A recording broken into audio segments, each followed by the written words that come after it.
राम कृष्ण की प्यारी गैया सारे जग की माता है।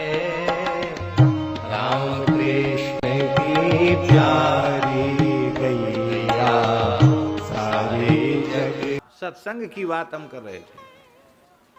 हम यह कह रहे थे कि पंजाब और हरियाणा में सत्संग बहुत होता है, पर वो सत्संग कैसा होता है? भगवान करे उस सत्संग नामधारी कुसंग से हमें बचा के रखे।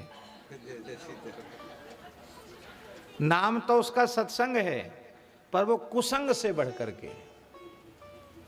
बड़ी बड़ी भीड़ होती है सत्संग के नाम पर उस सत्संग में जाने वालों की वर्णाश्रम धर्म में अश्रद्धा हो जाती है, वेदादि शास्त्रों में अश्रद्धा हो जाती है, हिंदू देवी देवताओं में अश्रद्धा हो जाती है।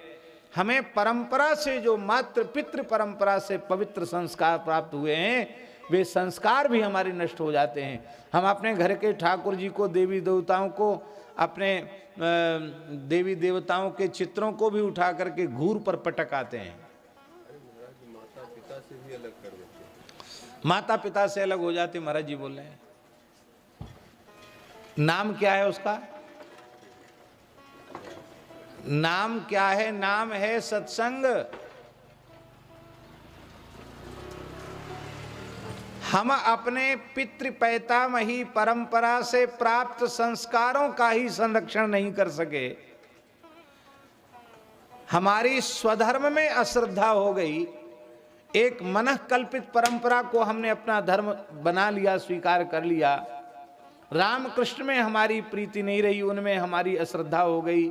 उनको हम एक मनुष्य के रूप में अनुभव करने लग गए, तो हम तो समझेंगे यह सत्संग कुसंग से भी बुरा है।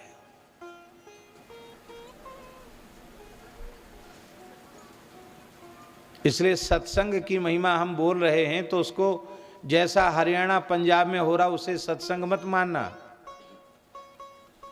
गोस्वामी श्री तुलसीदास जी जानते थे कि ऐसा सत्संग कलयुग में बहुत अधिक होगा, इसलिए उन्होंने सत्संग को परिभाषित कर दिया। सत्संग है किसका नाम? किसको सत्संग कहते हैं? बिनु सत्संग न हरि कथा, तेहि बिन मोह न भाग। मोह गए बिन राम पद होय न दृढ़ अनुराग।